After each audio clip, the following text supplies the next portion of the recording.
Oula, pardon, désolé, il y a ma voix qui part. Alors, l'importance de justement transformer les contraintes que vous avez en avantages. Vous savez, dans la vie de tous les jours, on s'auto-parle, on a, vous savez, la petite voix et on se dit des choses, etc.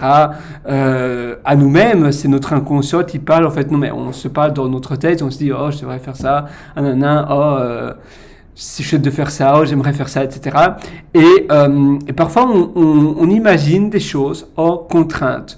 On se dit, je dois encore faire mes études, ou bien, j'ai encore autant à rembourser pour mon prêt de ma maison, etc. Voilà, bientôt, je dois avoir un deuxième enfant parce que, voilà, je commence à être âgé, j'ai bientôt 40 ans, etc. Et tout ça, ce sont des contraintes. Mais essayez de les voir en avantage. Premièrement, pour être plus épanoui, mais aussi, c'est très important pour votre vie, pour votre épanouissement, bien évidemment, mais aussi, voilà, pour bien vivre. Ça veut dire que, d'accord, voilà, il faudrait que je rembourse mon prêt, mais l'avantage, c'est justement, voilà, je me dis, oh, je dois rembourser mon prêt, c'est chouette, ça va me stimuler parce que ainsi je vais peut-être essayer de trouver de nouvelles opportunités pour rembourser mon prêt. Si mettons vous dites bientôt je dois terminer mes études, etc.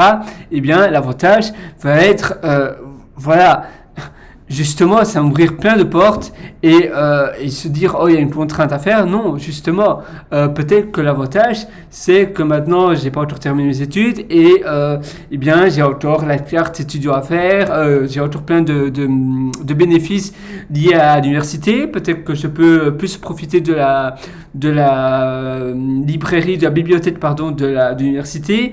J'ai peut-être d'autres avantages que je peux faire. Il y a peut-être des jobs étudiants liés à l'université qui sont beaucoup plus simples à obtenir, etc., etc., etc. Et bien sûr, je vais bientôt terminer l'université, mais voilà. Si vous dites, oh, je dois bientôt avoir un enfant, j'approche de la quarantaine et il est temps. Vous pouvez vous dire aussi, voilà, c'est bien maintenant, voilà, j'ai moins de frais pour le moment, on va bientôt avoir un enfant, etc. Mais voilà, ça va bien se passer et je pense que c'est le bon moment et finalement c'est bien, mais voilà, il faut pas voir ça comme une contrainte. Il n'y a pas de contrainte en fait. D'ailleurs, cet exemple-là n'est pas très très bon parce que là il n'y a pas vraiment de contrainte. Désolé, je vous ai donné un exemple qui rentre pas vraiment dans les cases. Mais une autre contrainte pourrait être, je sais pas, oui, vous n'avez pas assez d'argent justement. Pour avoir un enfant par exemple, eh bien l'avantage c'est justement ça va peut-être vous booster à essayer de trouver des meilleures manières maintenant pour avoir plus d'argent, monter un business en ligne, etc. Justement, vous n'avez pas d'enfant maintenant, donc c'est justement le bon moment pour faire ça et finalement c'est un avantage.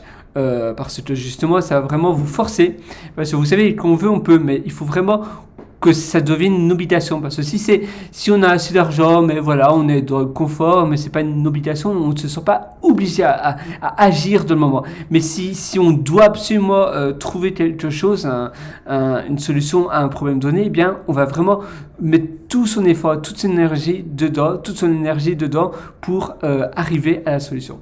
Et finalement cette contrainte qui était à ne pas avoir assez d'argent se transforme finalement en une opportunité, en finalement quelque chose de bénéfique. Je pense que c'est tout. J'avais écrit d'ailleurs quelques notes. Oui, donc voilà, quelque chose de bénéfique, c'est un avantage. Et d'ailleurs, on fait pareil pour les